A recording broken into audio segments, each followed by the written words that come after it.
Problem যেটা হয় সেটা হচ্ছে যে কম্পিটিশন যখন হাই হয় তখন এই বাচ্চাটা যদি কোনো ফেল করে বা কোনো জায়গায় যদি সে ড্রপ করে বা কোনো জায়গায় যদি তার মার্কস কম আসে বা কোনো জায়গায় সে যদি মানে কোয়ালিফিকেশন লো হয় তখন তার কনফিডেন্স ভেঙে যায়। আসসালামু আলাইকুম, আপনারা কেমন আছেন? আশা করি আপনারা সবাই ভালো আছেন। আজকে একটা কমন বিষয় নিয়ে কথা বলার প্রয়োজন বোধ করছি, বিকজ এইটা নিয়ে আসলে ছোট ছোট আকারে অনেক মেসেজ আমরা দিয়েছি, বাট কম্বাইন্ডলি কোথাও কোনো মেসেজ দেওয়া হয়নি।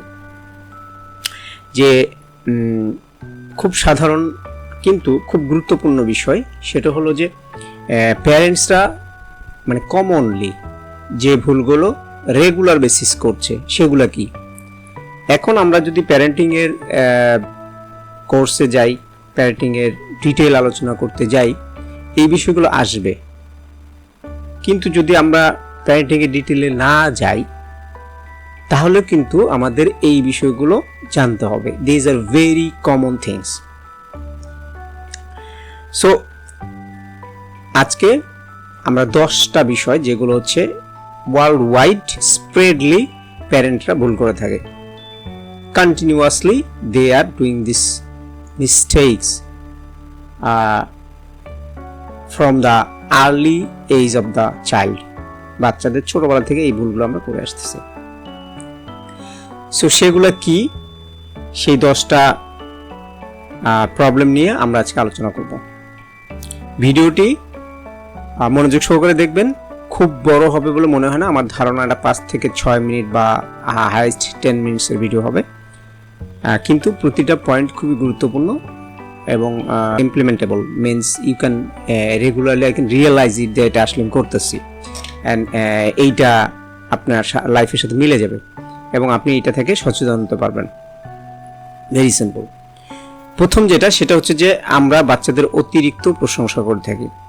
আমরা তাদের ট্যালেন্টের প্রশংসা করি, মানে তুমি খুব ট্যালেন্ট, তুমি খুব জিনিয়াস, তুমি অসাধারণ, সামথিং লাইক দ্যাট, যেটা ইনবিল্ড থাকে মানুষের ভিতরে।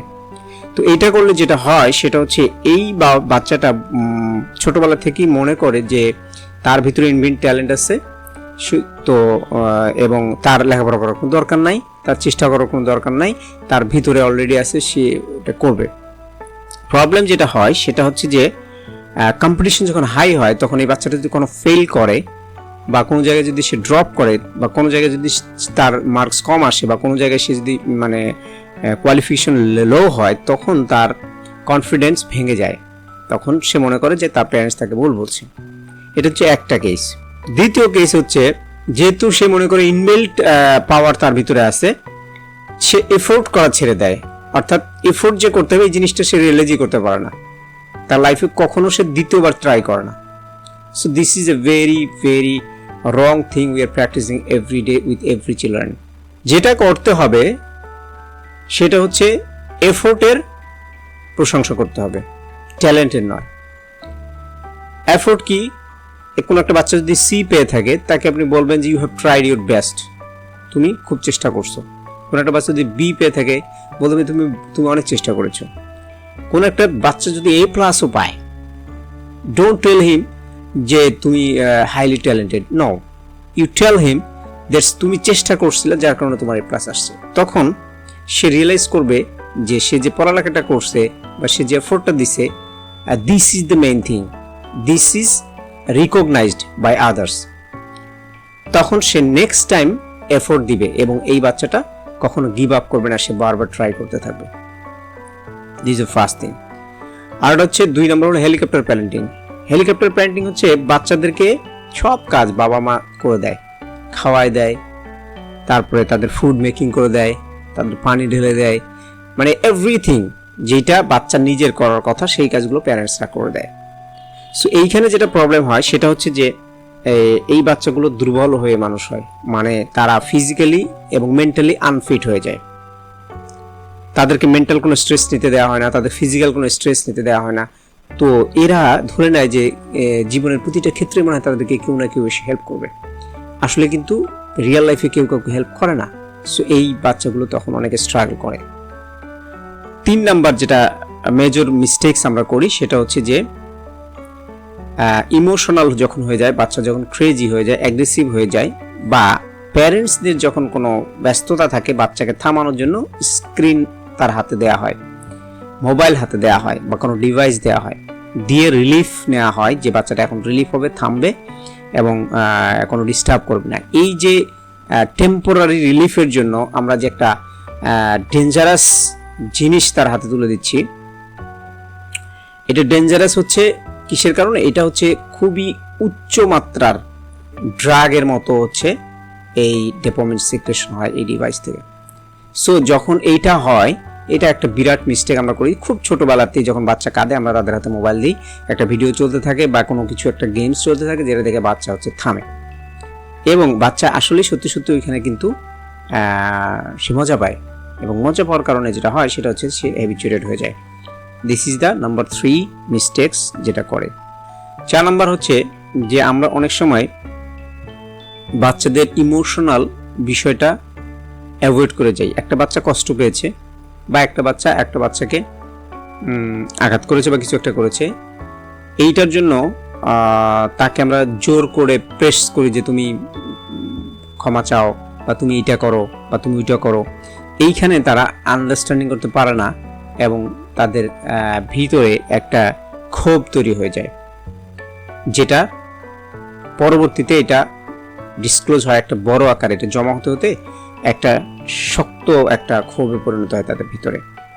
এই যে ইন্টারপার্সোনাল স্কিলস বা ইমোশনাল ইন্টেলিজেন্স, অর্থাৎ আবেগ যে নিয়ন্ত্রণ করতে হয়, আবেগের যে বিভিন্ন ধরনের, মানে একটা বাচ্চা খারাপ লাগতেছে, সে কাঁদতেছে, এইটা তাকে আমরা অ্যাভয়েড করে যাই, আমরা তাকে থামানোর চেষ্টা করি, তাকে আমরা এইটা ওইটা দিই, কিন্তু এটা যে একটা ইমোশন, এটা যে আমরা এগ্রি করি, এটা তাকে বোঝানো যে হ্যাঁ তুমি এইটা শুনছো, তোমার আসলে খারাপ লাগছে, আমি এটা বুঝতে পারছি।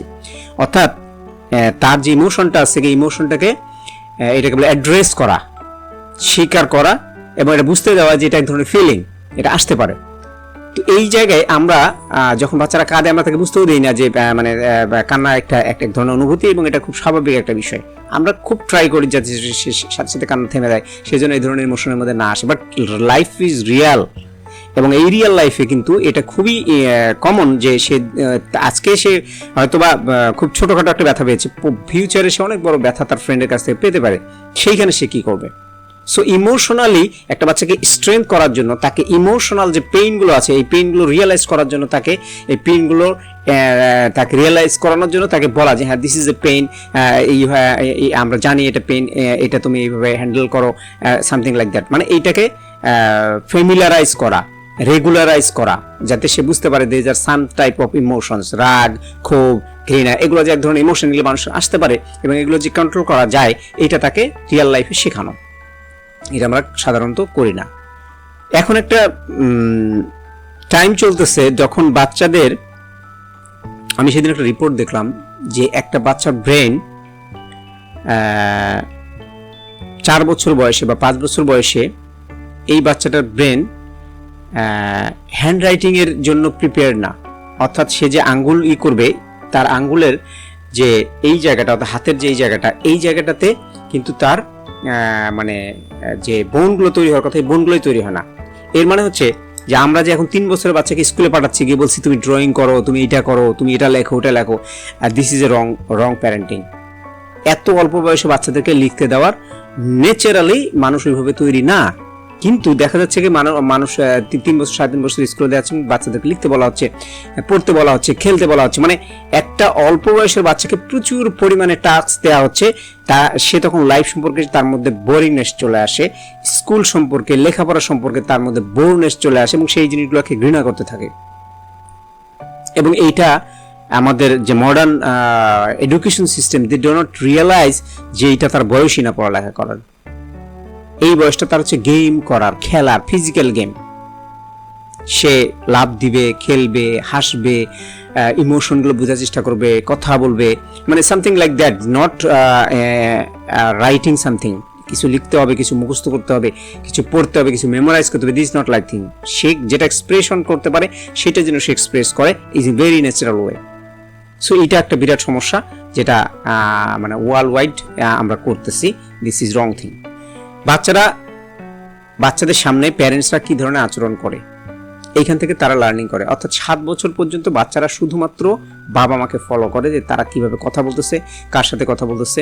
যেমন আমরা কি করি, আমরা বাচ্চাদেরকে বলি যে তুমি মোবাইলে গেম খেলিও না, কিন্তু বাবা মা অল টাইম মোবাইলের মধ্যে আছে। আমরা রেস্টুরেন্টে গিয়ে আমরা কি বলে ওয়েটারের সাথে খারাপ বিহেভ করি বা কোনো মানুষের সাথে আমরা রাফলি কথা বলি, তারা এটা ফলো করে। কিন্তু আমরা বাচ্চাদেরকে বলি যে তুমি বি পোলাইট, ভদ্র হও, সামথিং লাইক দ্যাট। ওরা দেখে শিখে।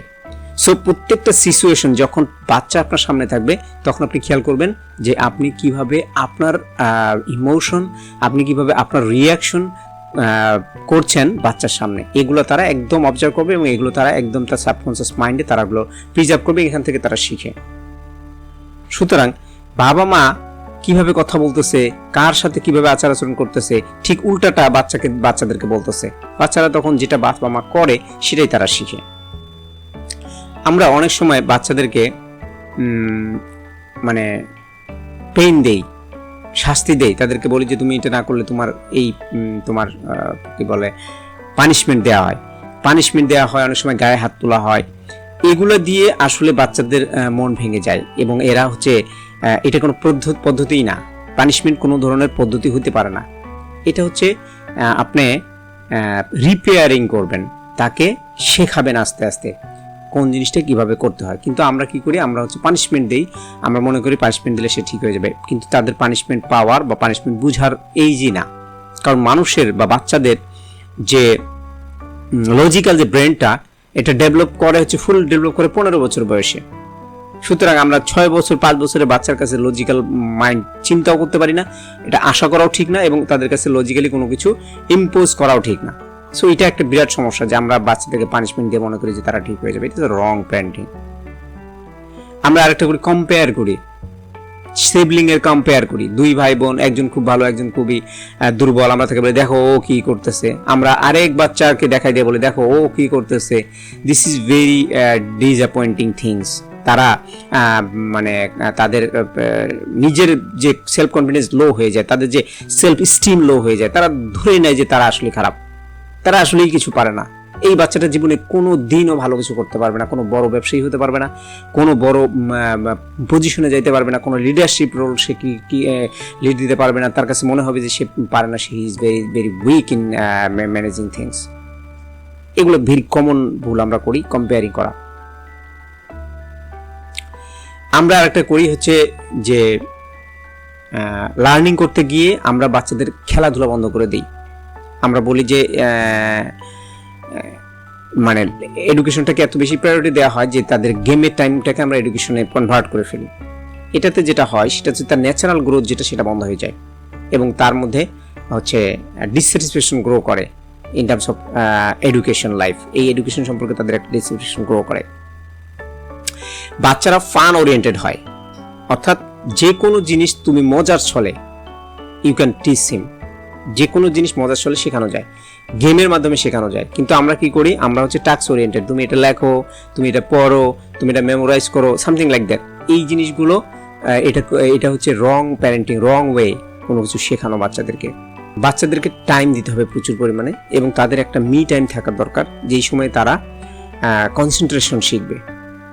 বাচ্চাদেরকে মেডিটেশন করা শেখানো, তারপর হচ্ছে ধর্মীয় সময় দেওয়া, নিজের হাতে সময় দেওয়া, এগুলোর মাধ্যমে তাদের কিন্তু গ্রো হতে পারে। সো যদি ভিডিওটি আপনার ভালো লাগে অবশ্যই ভিডিওটি শেয়ার করবেন। এবং আমি যে জিনিসগুলো আজকে আলোচনা করতে পারিনি এগুলো আমি হয়তো নেক্সট ভিডিওতে বা নেক্সট কোনো ক্লাসে আপনাদের সাথে আলোচনা করব। তো আজকে আমরা 10টি মেজর প্রবলেম যেগুলো হচ্ছে আমরা কমনলি করে থাকি ওয়ার্ল্ড ওয়াইড, সেগুলো নিয়ে আলোচনা করলাম। যদি ভিডিওটি ভালো লাগে অবশ্যই কমেন্ট করে জানাবেন যে কেমন লাগলো এবং অবশ্যই শেয়ার করবেন যেন অন্য কেউ ভিডিওটি থেকে এই শিক্ষাগুলো গ্রহণ করতে পারে। আসসালামু আলাইকুম।